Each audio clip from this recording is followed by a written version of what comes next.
With English and maths being talked about more than ever before, David Redden, functional skills specialist at the awarding organization NCFE, outlines the challenges facing both learners and educators, and discusses what needs to be done to change the status quo.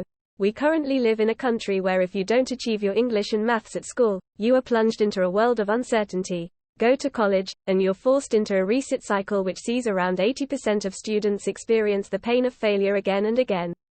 Go down an apprenticeship route and you don't escape either, as it's mandatory to have a GCSE or functional skills at level 3 and above to complete. As a result, many academic and employability opportunities will be denied to you should you be deemed not to meet the core requirements. Want to do a level 3 apprenticeship in hair and beauty? Not without the level 2 or grade 4 in English and maths. Dreams must be revised, expectations lowered, or else face a longer slog to get to where you want to be. Approaching things differently, some might say that people should just get their head down and work harder. However, while literacy and numeracy are undoubtedly essential skills for everyone, there's a grey area about whether the type of English and maths being taught is always fit for the route individuals wants to go down. Being made to sit a qualification that doesn't resonate with their style of learning forces young people to abandon planned education routes, pushing them to a lower level and reducing their hopes of going into employment at a position they desire. If we want young people to be in control of their own futures, we need to provide an education that enables them to succeed. GCSE maths has a place in education, primarily for those learners looking to progress in a mathematics field, be that in the actual subject or related area. However, it should not be the sole route for all. Rishi Sunak's pledges for multiply and to study maths until the age of 18 recognize the importance of developing skills in maths, but could be destined to fail unless we embrace the fact that people have different requirements. It's possible to approach the same subject in a different way, but still demonstrate the same level of knowledge. Those at the opposite end of the scale must be provided with the skills that allow for progression should they go into further education or apprenticeships. We need to prepare these learners better when they're in school, PRE 16, rather than pass them down the road to the next education provider, particularly when they are provided with fewer resources and less time to work miracles. By giving these students the practical, contextualized skills that are needed in life and work, they will benefit much more and progress faster than trying to hammer home high-end mathematics that they are neither going to take in or use in the future. An archaic system and the forgotten third. The education system in England is risk-averse and archaic in its nature. The current headlines all highlight the risks around artificial intelligence for education, focusing on issues such as cheating in exams. However, the real issue is the way we currently assess students and how we measure their abilities. Each year, over a third of students will be left behind, often referred to as the forgotten third. This is how the system is built.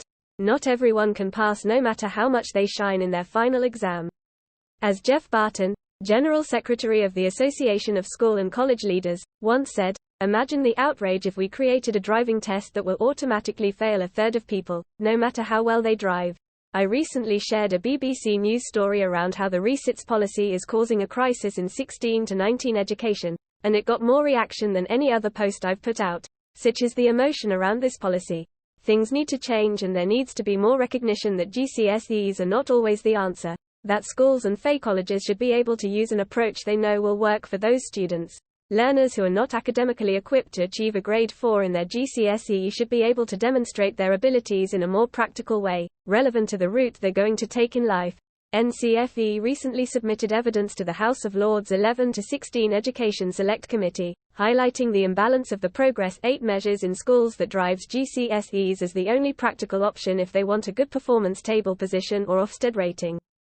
While this leaves state schools with few options, their counterparts in the private sector are already acting and moving away from GCSEs at a growing rate, as they recognize these qualifications no longer prepare their students for the world of work and life. Taking the positives and looking to the future, ultimately, any change is a long way off with political uncertainty until the next general election, but there are positives. Extra money is being invested in this area, such as through Multiply, as well as the recent Department for Education announcement giving apprenticeship providers a 54% uplift in funding for English and maths. It's important that this money is utilized as effectively as possible. There are more and more platforms on the market providing data-led insights into your learners. For example, NCFE has the Skills Builder platform and initial assessment, appraising both English and maths in a single process that allows you to identify whether a GCSE or functional skills is the most suitable route. Should you be delivering a large volume of functional skills already, there's the FAST product, which enhances data-led delivery and specialist support and is proven to be able to improve attainment by up to 6%. Education is often a political football, but what we need is real progression in policies, a continuation of ideas and ideals with the people who have the expertise and experience of the sector making informed decisions, not knee-jerk reactions or rose-tinted reflections. It's Not Trigonometry, by David Redden, Functional Skills Specialist, NCFE. Over the past 12 years, David has played a leading role in shaping and developing NCFE's functional skills qualifications.